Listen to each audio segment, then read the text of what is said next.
حي الظاهر تمت تسميته نسبة إلى الظاهر ركن الدين بيبرس البندقداري أبو الفتوح، وشهرته الظاهر بيبرس، وهو من أهم سلاطين مصر في عهد المماليك البحرية وأطول حكام المماليك عمراً على العرش.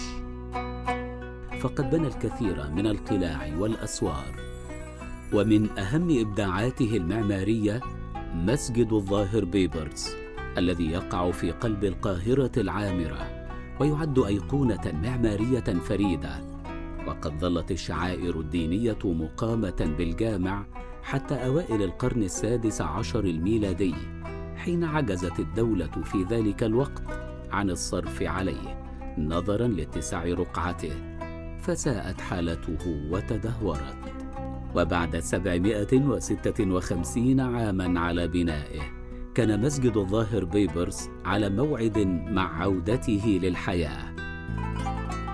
ففي يونيو عام 2023 تم افتتاح المسجد بعد انتهاء أعمال تطويره وتجديده، ويتزامن افتتاحه مع الذكرى 800 لميلاد السلطان ركن الدين الظاهر بيبرس البندقداري قاهر المغول.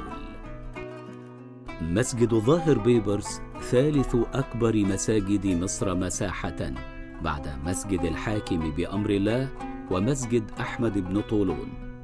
أنشأه السلطان المملوكي الظاهر بيبرس ما بين عامي 1266 من الميلاد و 1268 من الميلاد،